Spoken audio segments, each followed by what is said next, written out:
اعوذ باللہ من الشیطان الرجیم بسم اللہ الرحمن الرحیم قالوا انا تطیرنا بکم لئن لم تنتہوا لنرجمنکم ولیمسنکم منا عذاب علیم صدق اللہ العظیم رب اشرح لی صدری ویسر لی امری واحلل عقدۃ من لسانی یفقہوا قولی رب یسر ولا تعسر وتمم الخیر آمین یا رب العالمین۔ سورہ یاسین کی آیت نمبر 18 میں نے آپ کے سامنے تلاوت کی ہے، جو کہ آپ اسکرین پہ لکھی ہوئی دیکھ بھی رہے ہیں۔ آج کے لیکچر میں ہم انشاءاللہ تعالیٰ اس آیت کو گرامیٹیکلی انالائز کرنے کی کوشش کر رہے ہیں۔ آیت میں وقف کی ایک علامت نظر آ رہی ہے، لہٰذا پہلے تو اس آیت کے دو حصے ہو جائیں گے۔ پہلا حصہ ہوگا قالوا انا تطیرنا بکم، اور دوسرا ہوگا لئن لم تنتہوا لنرجمنکم ولیمسنکم منا عذاب علیم۔ اب جو دوسرا حصہ ہے اس میں ہمیں ایک واو عاطفہ بھی نظر آ رہا ہے، لہٰذا دوسرے حصے کے پھر ہم دو حصے کر دیں گے۔ پہلا حصہ ہوگا لئن لم تنتہوا لنرجمنکم، اور دوسرا ہوگا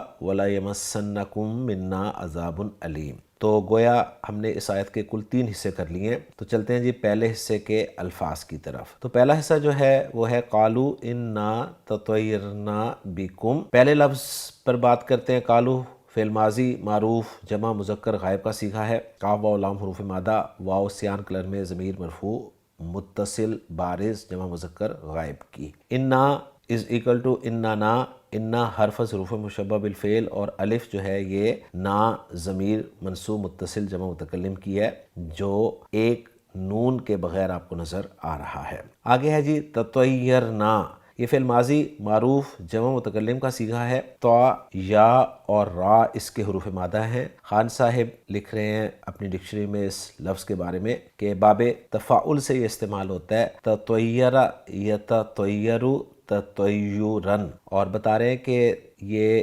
اطیر یطیر اطیرن کے طور پر بھی استعمال ہوتا ہے، یعنی دونوں طرح سے یہ استعمال ہوتا ہے۔ تو یہاں پر آپ کو اوریجنل شکل میں نظر آ رہا ہے، اور بتا رہے ہیں کہ تبدیل شدہ اور دونوں جائز ہیں، یعنی دونوں صورتیں اس کی جائز ہیں۔ معنی لکھ رہے ہیں منحوس سمجھنا، اور آیت کا ریفرنس اسی آیت کا دیا ہے، سورہ یاسین آیت نمبر 18 قالوا انا تطیرنا بکم، کہ انہوں نے کہا بے شک ہم لوگ تم لوگوں کو منحوس سمجھتے ہیں۔ نا ضمیر مرفوع متصل بارز جمع متکلم کی سیان کلر میں آپ کو نظر آ رہی ہے۔ با حرف جر ہے جس کے ساتھ کم ضمیر مجرور متصل جمع مذکر حاضر کی ہے، اور یہ با بتا رہا ہے کہ یہ پریپوزیشن کے طور پر استعمال ہوا ہے۔ الفاظ کی بات مکمل ہوگی، الفاظ کو جوڑ کر جملہ بناتے ہیں جی۔ قالوا فعل با فاعل ہے، مفعول بھی مقول القول چاہیے، تو وہ ہے جی انا تطیرنا بکم، جس میں انا حرف حروف مشبہ بالفعل ہے، اور نا ضمیر منصوب متصل اس کا اسم ہے، اور انا کی خبر کی جگہ پر ایک جملہ فعلیہ آ رہا ہے تطیرنا بکم۔ تطیرنا فعل با فاعل ہے، اور بکم جار مجرور متعلق ہے تطیرنا فعل کے۔ یوں تطیرنا فعل اپنے فاعل اور اپنے متعلق سے مل کر جملہ فعلیہ ہو کر محلاً مرفوع خبر بن رہا ہے انا کی، اور انا اپنے اسم اور خبر سے مل کر جملہ اسمیہ ہو کر محلاً منصوب مقول القول مفعول بھی بن رہا ہے قالوا فعل کے لیے، اور قالوا فعل اپنے فاعل اور مفعول بھی سے مل کر جملہ فعلیہ بن رہا ہے۔ اور ترجمہ ہم نے دیکھ لیا ہے، خان صاحب نے اس کا بڑے اچھے انداز میں ترجمہ کیا ہے کہ انہوں نے کہا کہ بے شک ہم تمہیں منحوس سمجھتے ہیں۔ اس کے بعد چلتے ہیں جی اس آیت کے دوسرے حصے کی طرف، اور وہ ہے لئن لم تنتہوا لنرجمنکم۔ لام جو ہے یہ آپ کو اعراب کی کتابوں میں معطیات للقسم لکھا ہوا ملے گا، یعنی ان کے ساتھ جو لام ہوتا ہے یہ لام معطیات للقسم ہوتا ہے۔ ان حرف شرط ہے، اور اس کے بعد لم جو ہے وہ حرف نفی و جزم و قلب ہے، اور اس کی تفصیل میں آپ کو بہت دفعہ دے چکا ہوں۔ تنتہو فعل مضارع معروف مجزوم جمع مذکر حاضر کا صیغہ ہے۔ نون ہا اور یا حروف مادہ باب افتعال انتہا یا ینتہی یو، تبدیلی کے بعد انتہا ینتہی انتہاءً، بعض آنا اس کے معنی کیے جائیں گے۔ واو سیان کلمہ میں ضمیر مرفوع متصل بارز جمع مذکر غائب کی لگی ہوئی ہے۔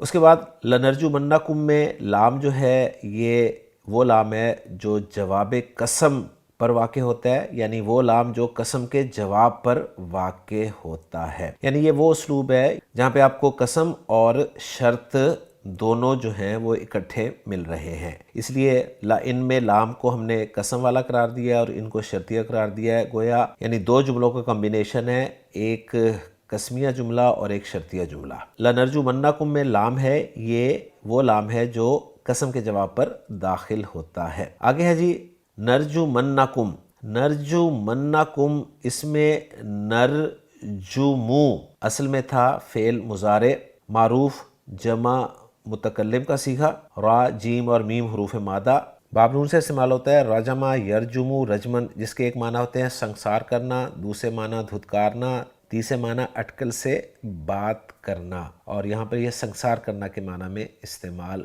ہوا ہے۔ تو نرجمو جو ہے یہ جمع متکلم کا صیغہ ہے فعل مضارع کا، لیکن ہم نے لسان القرآن کورس میں پڑھا ہوا ہے کہ جب ہم وہ صیغے جن کے آخر میں پیش آتی ہے فعل مضارع کے، ان کے ساتھ نون ثقیلہ یعنی نون تاکید کا استعمال کرتے ہیں تو پیش کو زبر سے تبدیل کر دیتے ہیں، لہٰذا یہ زبر جو ہے اس لیے آئی ہوئی ہے۔ آگے نون مشدد جو نظر آ رہا ہے آپ کو، یہ نون ثقیلہ ہے، تاکید کے لیے استعمال ہوا ہے، اور ساتھ جو کم ضمیر ہے، ضمیر منصوب متصل جمع مذکر حاضر کی، وہ آپ دیکھ رہے ہیں۔ الفاظ پہ بات مکمل ہو گئی ہے، الفاظ کو جوڑ کر جملہ بناتے ہیں۔ لَإِن اور لم پہ میں بات کر چکا ہوں، تنتہو فعل و فاعل ہے، اور فعل اپنے فاعل سے مل کر جملہ فعلیہ کے شرط بن رہا ہے، جواب و شرط جو ہے وہ محذوف ہے، اور لَنَرْجُمَنَّكُم جو ہے فعل فاعل اور مفعول، یہ جواب و قسم آ رہا ہے، تو شرط کا جواب جو ہے وہ محذوف ہے اور وہ جواب دلالت کر رہا ہے جواب قسم پر۔ تو اس طرح سے اعراب والے جو ہیں اس کو ڈسکس کرتے ہیں۔ ترجمہ کرنا چاہیں ہم اپنے الفاظ میں تو کچھ یوں ہوگا اتنے حصے کا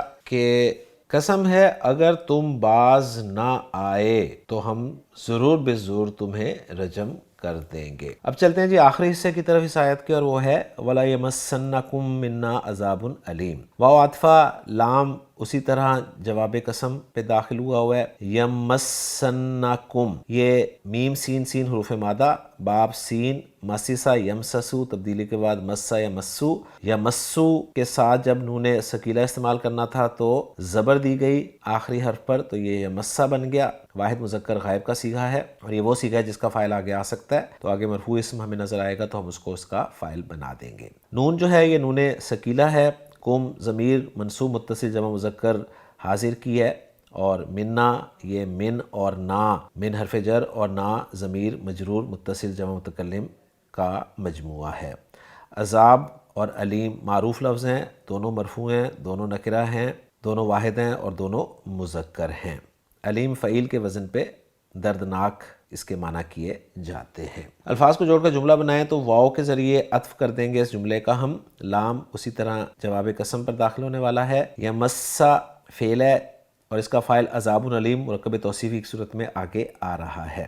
کم مفعول بہی ہے اور منا جار مجرور ہے، اور یہ جار مجرور جو ہے ایک رائے تو یہ ہے کہ یہ متعلق ہو جائے گا یمسا فعل کے، اور دوسری رائے یہ ہے کہ یہ عذاب کے لیے حال بن سکتا ہے۔ تو آسان ترکیب کروں تو فعل اپنے فاعل اور اپنے متعلق اور اپنے مفعول سے مل کر جملہ فعلیہ ہو کر عطف ہو رہا ہے لنرجمنکم والے جملے پر، اور ترجمہ کرنا چاہیں اپنے الفاظ میں تو کچھ ہوگا، اور ضرور بے ضرور تم کو ہماری طرف سے ایک ایسی سزا ملے گی جو دردناک ہو۔ تو یہ میں نے لفظی ترجمہ آپ کے سامنے رکھا ہے، محمود حافظ صاحب کی ورکنگ کے ساتھ اپنی ورکنگ کو میچ کر لیتے ہیں، اور اب آخر میں اس آیت کا ترجمہ بھی دیکھتے ہیں جو عبدالسلام صاحب نے اپنے الفاظ میں کیا ہے۔ کہتے ہیں قالو، انہوں نے کہا، انا بے شک ہم تطیرنا بکم، ہم نے تمہیں منحوس پایا ہے، لَإِلَّمْ تَنْتَهُ، یقیناً اگر تم باز نہ آئے، لَنَرْجُمَنَّكُمْ، تو ہم ضرور ہی تمہیں سنگسار کر دیں گے، وَلَا يَمَسَّنَّكُمْ مِنَّا عَذَابٌ أَلِيمٌ، اور تمہیں ہماری طرف سے ضرور ہی دردناک عذاب پہنچے گا۔ تو الحمدللہ جی آج کے لیکچر میں سورہ یاسین کی آیت نمبر 18 بھی ہم نے گرامیٹیکلی انالائز کر دی ہے۔ انشاءاللہ تعالیٰ اگلے لیکچر میں اگلی آیت کے ساتھ آپ سے ملاقات ہوگی۔ سبحانک اللہم و بحمدک، اشہد ان لا الہ الا انت، استغفرک و اتوب الیک۔